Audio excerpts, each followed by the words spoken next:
¿Qué es el derecho natural? ¿Existe el derecho natural hoy en día? Bienvenidos todos a Filosofía Apuntes, Apunte de Filosofía, el podcast. Estamos entonces con este concepto que lo extraemos justamente de la filosofía romana. Lo extraemos justamente de la filosofía romana, aunque bien se puede decir que va mucho más atrás en el tiempo. Podemos verlo mucho más atrás en el tiempo. ¿Y qué significa esto? ¿Qué significa que el derecho sea natural? Porque uno vincula el derecho a las leyes. Uno vincula el derecho a las leyes y dice, claro, pero es que no son lo mismo la jus y la lex, ¿no es cierto? El derecho, jus y lex, la ley, no son iguales, ¿ya? Pero uno los tiende a relacionar y dice, bueno, la ley la hizo el hombre. Por lo tanto, el derecho tiene que ser algo del hombre también, pero ese es un concepto que no es preciso, aunque claro, se puede entender que es creado por el hombre el concepto de derecho natural, pero va mucho más allá del artificio del hombre. Este derecho va mucho más allá del artificio del hombre, y es así que lo vamos a ver con un par de filósofos. Primero vamos a partir desde los filósofos de la antigua Grecia, ¿no? Y después vamos a ver algunos filósofos romanos, como es esta parte, como es esta temporada de Filosofía Apuntes que todavía no termina con la filosofía romana. Por lo tanto, sin más introducción, vamos allá.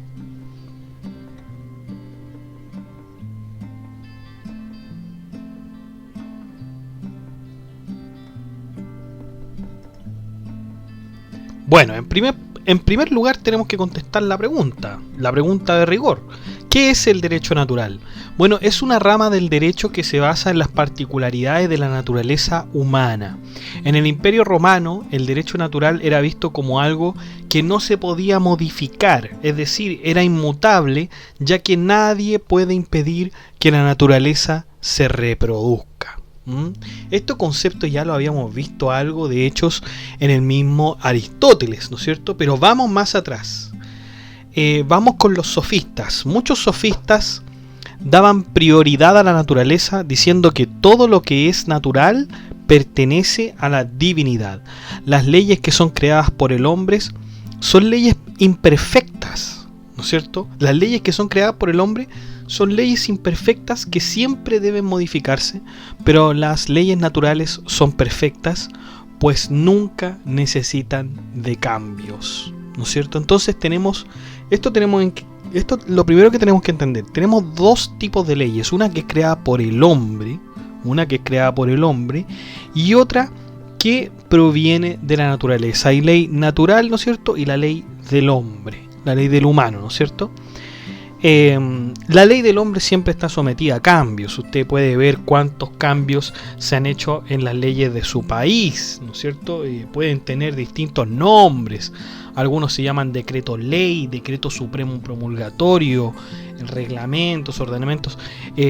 Tienen una variedad de cosas la ley. Y usted puede ver, usted tome cualquier ley, ¿no es cierto?, de su país, y va a ver que esa ley tiene modificaciones.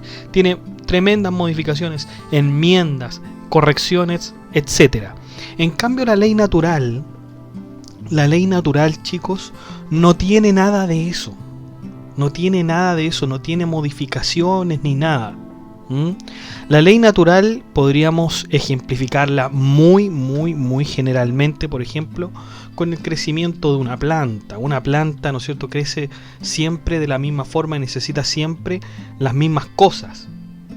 Necesita el sol, necesita el agua, etcétera. Por lo tanto, esa es una ley natural, es una ley inmodificable. ¿Se dan cuenta? Por mucho que haya artificio del hombre, que haya otras medidas para que una planta o un árbol crezcan, la verdad es que lo fundamental y lo sustancial, ¿no es cierto?, es aquel crecimiento natural de una planta, ¿no es cierto? No el que es intervenido por el hombre artificialmente, sino que el crecimiento natural de una planta. Por lo tanto, ese ese crecimiento natural de una planta, por ejemplo, es una ley natural, no se modifica, usted no la puede modificar. Puede darle complementos, puede darle estímulos si usted quiere, pero no se puede modificar eso. ¿Se dan cuenta? No, es imposible modificarlo. Bueno, ya Antifonte de Atenas decía que todo lo que es natural es verdadero, mientras que todo lo que es humano es falso. Todo lo que es natural es verdadero, mientras que todo lo que es humano es falso. Sin embargo, ya en el diálogo de Gorgias hay una refutación a la naturaleza por lo siguiente. En la naturaleza, que el animal superior mate al animal inferior es justo, ¿no es cierto? O sea, usted puede ver que el pez más grande se come al más chico. Eso está pero evidenciado, usted no tiene necesidad ni siquiera de verlo con su propio ojo porque usted sabe, ¿no es cierto?, que es así, ¿ya? De hecho, corresponde a un balance natural ecosistémico. Hay casos donde, por ejemplo, se han eliminado plagas, pero después viene otra plaga, ¿no es cierto?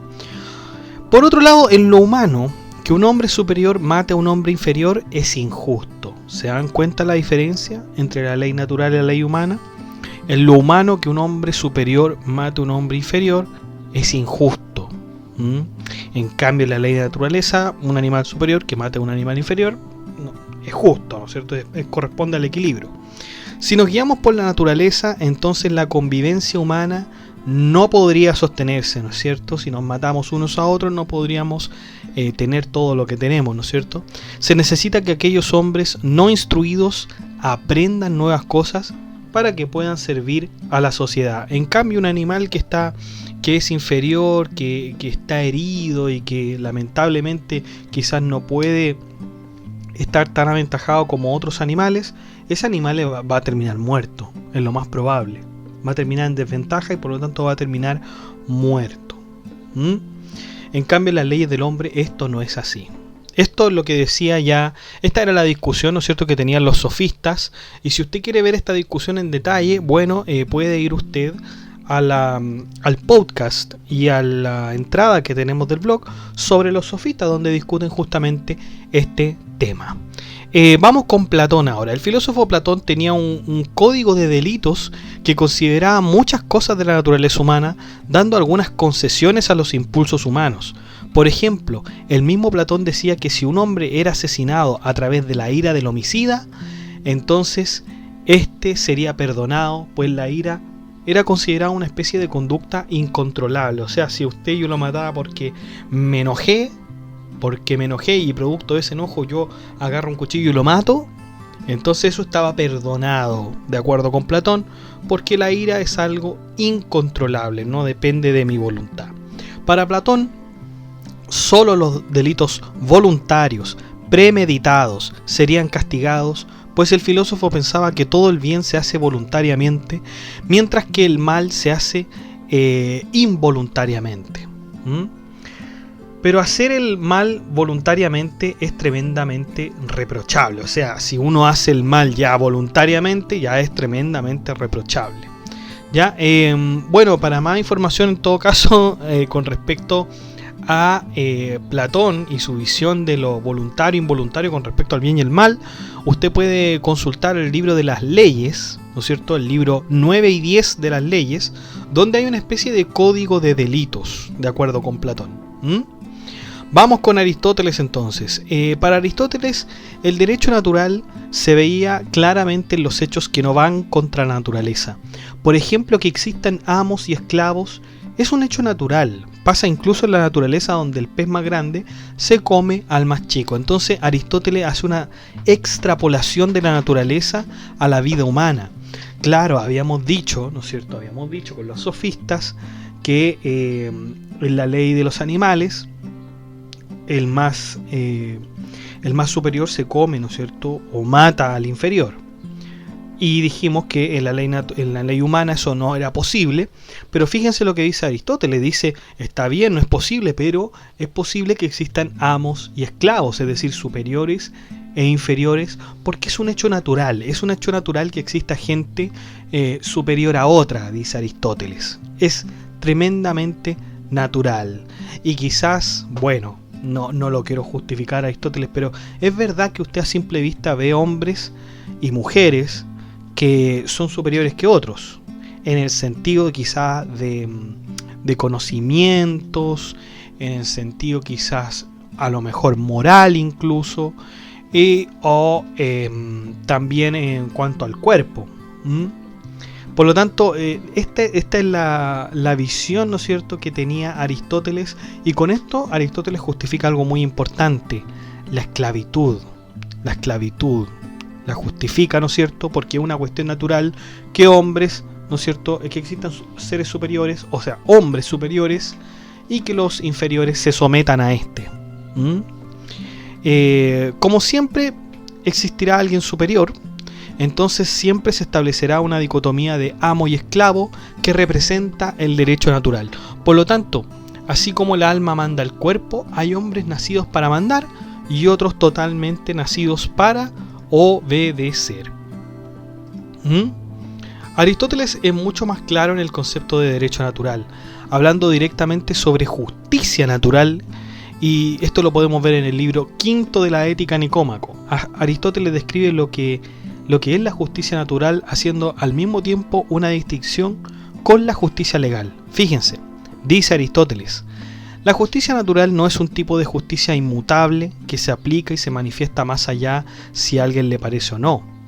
Por ejemplo, el fuego se dirige hacia arriba y la tierra hacia abajo. Estas cosas suceden más allá de si nos parecen o no. Por lo tanto, claro, las leyes naturales y la justicia natural son cosas que son inmutables, ¿no? Son inmutables más allá de que a usted le parezca o no. Pero sigue Aristóteles, dice: mientras que por otro lado la justicia legal consiste en hacer válidas las acciones de una comunidad, por ejemplo, que se sacrifique una cabra y no 2 ovejas. Esta acción es por el bien de la comunidad, puesto que es una especie de tributo que hará bien a todos. La diferencia claramente está que la justicia natural no depende de la percepción u opinión del hombre, mientras que la legal depende enteramente de esta. Eso es lo que decía el gran Aristóteles con respecto al derecho natural. Luego años después tenemos a Zenón de Sitio. El filósofo estoico Zenón de Sitio postulaba que la ley natural está basada en la razón del hombre. En efecto, la naturaleza dotó al hombre de una inteligencia con la cual puede modificar su naturaleza o usarla a su favor. La naturaleza de los animales es guiarse por sus instintos. Sin embargo, el hombre también tiene instintos. ¿Será esa también su naturaleza humana, puesto que también es animal? La respuesta de los estoicos es negativa. ¿Por qué? Porque si el instinto fuera su naturaleza, ¿acaso la razón solo ocupa un papel secundario? Por supuesto que no. Por lo tanto, la naturaleza del hombre es la inteligencia. Esta va primero que el instinto. Puede controlar el instinto y lo que manda va antes de lo que es mandado. Por lo tanto, la naturaleza humana, lo ves Zenón de Sitio, está en la razón, en la inteligencia humana. Ahora bien, puede decirse que la razón nos juega malas pasadas o nos entrega percepciones erróneas, aunque muy superiores al instinto. Si esto es así, entonces la naturaleza humana es la recta o sana razón. Es decir, la naturaleza humana no solamente es la razón, sino que es la recta razón, es la correcta razón. Luego tenemos a Marco Tulio Cicerón. Ya estamos en Roma, ya tenemos a alguien enteramente romano. Por supuesto, Cicerón tomará el concepto estoico diciendo que en el derecho natural la razón debe someter al error. Pero ¿quién nos puede decir lo que está en la recta razón? La misma divinidad, pues aquella es perfecta. Por lo tanto, el derecho natural está conectado con las características de Dios. Si la razón está en el hombre y el hombre fue hecho por Dios, entonces las leyes deben estar hechas, deben ser hechas por Dios, y este sería el derecho natural. ¿Se dan cuenta? Por lo tanto, ahí está la razón de Cicerón para argumentar el derecho natural. De hecho, Cicerón dice que si los hombres se guiaran por el derecho natural, nunca podrán errar en ninguna legislación. Por lo tanto, el derecho natural es aquello que pertenece a la divinidad. ¿Mm? Y por lo tanto el hombre debe guiarse. Por eso que dicta la divinidad, ¿no es cierto? De ahí no habría, claro, en ese sentido tiene razón, no habría ningún problema. O sea, tenemos una guía, tenemos un norte por donde podemos construir nuestras leyes imperfectas, ¿no es cierto? A través de leyes perfectas. Y finalmente, tenemos a uno de los filósofos que hemos visto últimamente, a San Agustín de Hipona. Él concibe el derecho natural en lo que Platón mencionaba en su libro La República, es decir, las virtudes cardinales, ¿no es cierto? Esas son virtudes que pertenecen al derecho natural. Por ejemplo, una virtud cardinal es la templanza. De estas 4 virtudes cardinales propuestas por Platón, la templanza está muy presente en las Sagradas Escrituras. Para Agustín es la templanza la que da purificación e incorruptibilidad al hombre. Esta es la única que puede acercarnos más a Dios y alejarnos de las pasiones carnales de la vida. El mismo San Pablo es quien sostiene que la codicia es la raíz de todos los males del hombre. El apóstol nos dice que es necesario deshacerse del primer hombre, que es Adán, que cometió el pecado de prevaricación, ¿no es cierto? Y hacerse con el hombre nuevo, que sería el mismo Jesús. Así dice el apóstol San Pablo: el primer hombre es terrestre, formado de la tierra. El segundo es celestial, descendido del cielo. Justamente esta es la función de la templanza: vestir al hombre con la imagen de Jesús y dejar al hombre pecador de Adán. En este sentido, lo que dice San Agustín es tremendamente platónico, pues nos pide que nos deshagamos de todo lo corpóreo y abracemos lo inteligible. Todo lo corpóreo es visible y todo lo inteligible es invisible. Así lo dice el apóstol San Pablo en el libro de Colosenses 4:18. No fijéis vuestra atención en lo visible, sino en lo invisible, pues lo visible es temporal, mas lo invisible es eterno. De ahí que se condene todo lo que sea pagano, pues ellos adoraban al sol y a los demás astros, ¿no es cierto? No se puede amar lo que es corpóreo, sino que se debe amar lo invisible. Por otro lado, la gloria humana se condena totalmente en el Nuevo Testamento. Ya decía el apóstol San Pablo en el Gálatas 1:10. Si pretendiera agradar a los hombres, no sería esclavo de Cristo. Pero también, a pesar de eso, también se condena la filosofía en el Colosenses 2:8. Estad en guardia para no ser seducidos por la filosofía y los elementos de este mundo. Por lo tanto, para San Pablo, ¿no es cierto?, era un peligro, ¿no es cierto?, abrazar las cosas de este mundo. Aunque San Agustín lo interpreta que hay que abrazar más la filosofía que las cosas de este mundo, pero finalmente lo que hay que estar muy adheridos es a Dios, ¿no es cierto? Nuestra segunda virtud cardinal, ¿no es cierto?, es la fortaleza. Esta virtud se puede encontrar en Dios porque es Él mismo quien la otorga. Por supuesto, esta fuerza no será dada a las personas que están prendidas de las cosas materiales. Al contrario, esas personas siempre serán débiles. Con esta fortaleza se podrá resistir hasta las penurias más duras del mundo, puesto que así lo sobrevivió Job al ser despojado de todo lo que tenía. Si bien se quejó con Dios al principio, luego recobró su fuerza y aceptó su destino. Justicia, la tercera virtud cardinal. El concepto de justicia está reducido prácticamente a la obediencia a Dios. No se puede servir a dos señores, y entre servir a un hombre y servir a Dios, entonces no se tendrá problema de discernir a quién seguir. Por lo tanto, hacer justicia, es decir, a servir a Dios. La cuarta virtud cardinal es la prudencia. También hay poco que decir sobre la prudencia, al ser esta el descubrimiento del objeto de nuestros amores. Sin la prudencia no se podría conseguir ninguna de las virtudes anteriores nombradas, pues es esta la que nos dio el cuidado. Finalmente tenemos las 4 virtudes cardinales que Agustín les nombrará por costumbres. Así, por conclusión, podemos decir que estas son justamente las 4 costumbres de la Iglesia Católica.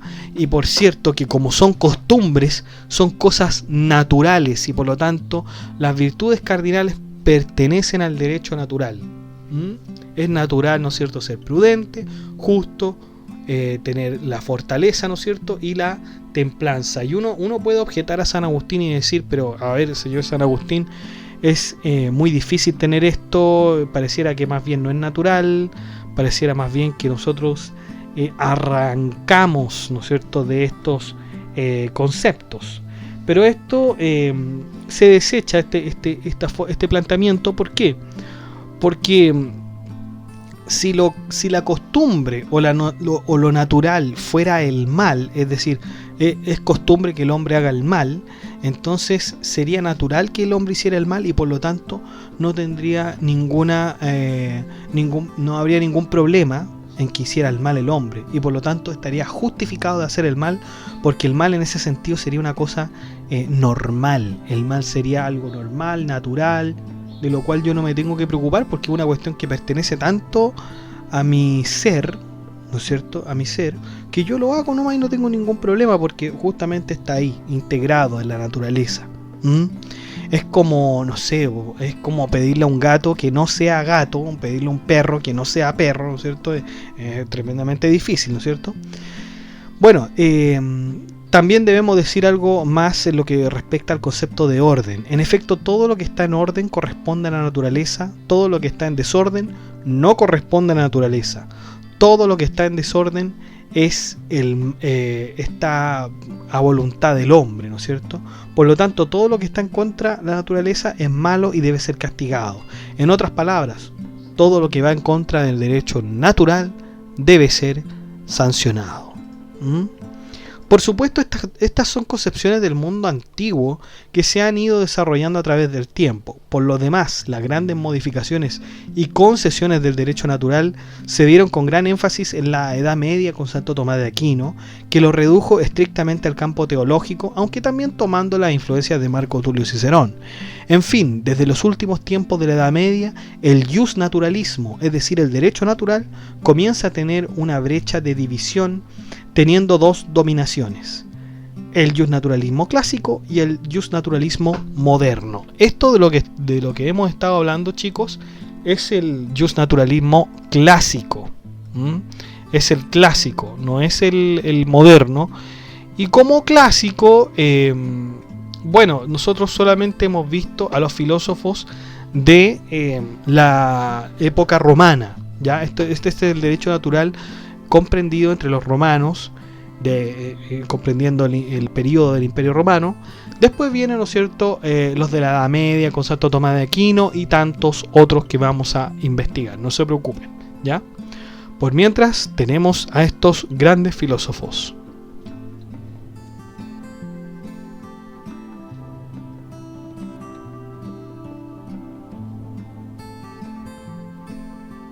Bueno, chicos, y eso ha sido todo. Muchas gracias por escuchar este podcast. Si le ha gustado, de like, comente, comparta, suscríbase, acceda al blog que está en la descripción del video. Que esté muy bien.